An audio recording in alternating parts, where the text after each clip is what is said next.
ಓಂ ಗುರುಭ್ಯೋ ನಮಃ. ಗುರು ಶ್ರೀ ರಾಘವೇಂದ್ರ ಸ್ವಾಮಿಯೇ ನಮಃ. ಸಮಸ್ತ ಕನ್ನಡ ನಾಡಿನ ಜನತೆಗೆ ನಾನು ನಿಮ್ಮ ಪಂಡಿತ್ ಸಾಯಿ ಸ್ವರೂಪ್ ದೀಕ್ಷಿತ್ ಮಾಡುತ್ತಿರುವ ನಮಸ್ಕಾರಗಳು.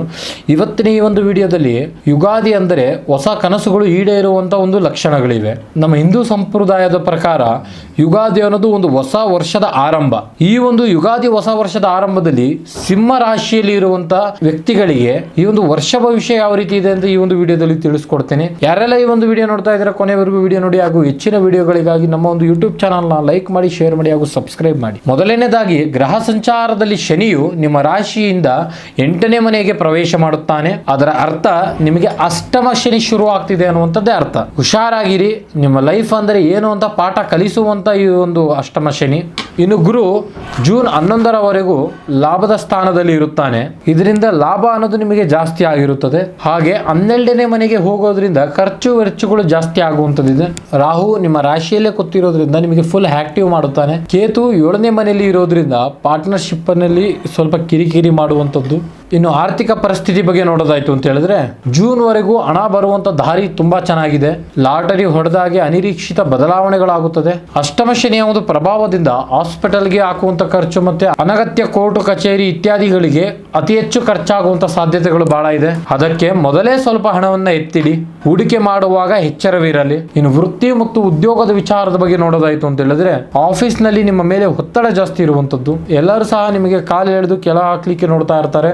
ಆದರೆ ನಿಮ್ಮಲ್ಲಿರುವಂತ ಒಂದು ರಾಜ ಗಂಭೀರ ಅದಕ್ಕೆ ದಾರಿ ಮಾಡಿ ಕೊಡಲ್ಲ. ಕೆಲಸ ಬದಲಾಯಿಸಬೇಕು ಅಂತ ಯಾರೆಲ್ಲ ಯೋಚನೆ ಮಾಡ್ತಾ ಇದ್ದೀರಿ, ಕೆಲಸ ಬದಲಾಯಿಸಬೇಕಾದ್ರೆ 100 ಬಾರಿ ಯೋಚನೆ ಮಾಡಿ ಆನಂತರ ಕೆಲಸ ಬದಲಾಯಿಸಿ. ಅಡ್ಮಿನಿಸ್ಟ್ರೇಷನ್, ಪೊಲೀಸ್ ಕೆಲಸದಲ್ಲಿ ಇರುವವರಿಗೆ ಈ ವರ್ಷ ಕೆಲವೊಂದಿಷ್ಟು ಸವಾಲುಗಳು ಜಾಸ್ತಿ ಅಂತಾನೆ ಹೇಳ್ಬೋದು. ನಿಮ್ಮ ಅಧಿಕಾರನ ಯಾವುದೇ ಕಾರಣಕ್ಕೂ ಮಿಸ್ಯೂಸ್ ಮಾಡ್ಕೊಳ್ಳಿಕ್ಕೆ ಹೋಗ್ಬೇಡಿ. ಇಲ್ಲ ಅಂದ್ರೆ ಶನಿದೇವ ನಿಮಗೆ ಶಿಕ್ಷೆ ಕೊಡೋದು ಗ್ಯಾರಂಟಿ. ಇನ್ನು ವ್ಯವಹಾರದ ವಿಚಾರದ ಬಗ್ಗೆ ನೋಡೋದಾಯ್ತು ಅಂತ ಹೇಳಿದ್ರೆ ಹೊಸ ಬಿಸ್ನೆಸ್ ನೀವು ಶುರು ಮಾಡಬೇಕು ಅಂತ ಅನ್ಕೊಂಡಿದ್ರೆ ಇದು ಒಳ್ಳೆ ಸಮಯವಲ್ಲ. ಇದ್ದ ಬಿಸ್ನೆಸ್ ಅನ್ನೇ ಸರಿಪಡಿಸಿಕೊಳ್ಳಿ. ಸಾಲ ತೆಗೆದುಕೊಳ್ಳಲು ಹೋಗ್ಬಿಡಿ. ಕೊಟ್ಟರೆ ವಾಪಸ್ ಬರೋದು ಬಹಳನೇ ಡೌಟ್. ಟ್ಯಾಕ್ಸ್ ಮತ್ತು ಲೀಗಲ್ ವಿಷಯಗಳಲ್ಲಿ ಯಾವುದೇ ಒಂದು ಲೋಪ ಬರದಂತೆ ನೋಡಿಕೊಳ್ಳಿ. ಇನ್ನು ಪ್ರೀತಿ ಮತ್ತು ಕುಟುಂಬದ ವಿಚಾರದ ಬಗ್ಗೆ ನಾವು ನೋಡೋದಾಯ್ತು ಅಂತ ಹೇಳಿದ್ರೆ ಪ್ರೇಮಿಗಳಿಗೆ ಈ ಒಂದು ವರ್ಷಕ್ಕೆ ಸ್ವಲ್ಪ ಪ್ರಮಾಣದಲ್ಲಿ ಕಷ್ಟದ ಕಾಲ ಅಂತಾನೆ ಹೇಳಿ ಕರಿಬಹುದು. ನಿಮ್ಮ ಒಂದು ಅಹಂಕಾರ ಪ್ರೀತಿ ಮಧ್ಯದಲ್ಲಿ ಬರುವಂತದ್ದು ಬೇಡ.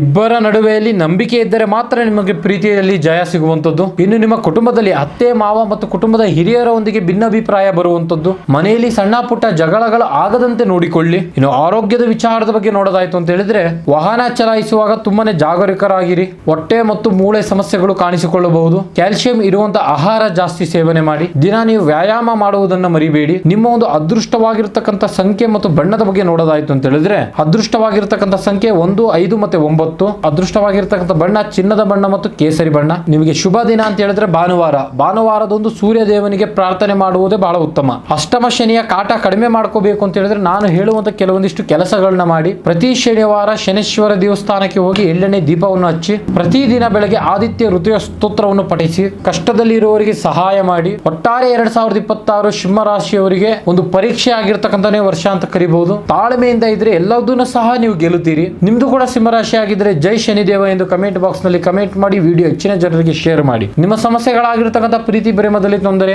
ಗಂಡ ಹೆಂಡತಿ ಸಮಸ್ಯೆ, ಮನೆಯಲ್ಲಿ ಆಸ್ತಿ ವಿಚಾರಕ್ಕೆ ತೊಂದರೆ ಅಥವಾ ಮದುವೆ ವಿಚಾರಕ್ಕೆ ಸಂಬಂಧಪಟ್ಟಂತ ಸಮಸ್ಯೆಗಳು, ಆರೋಗ್ಯದ ಸಮಸ್ಯೆ, ಇನ್ನು ಮುಂತಾದ ಯಾವುದೇ ಸಮಸ್ಯೆ ಇದ್ದರೂ ನೇರವಾಗಿ ಬಂದು ನಮ್ಮ ಮನೆ ವಿಳಾಸಕ್ಕೆ ಭೇಟಿ ನೀಡಿ.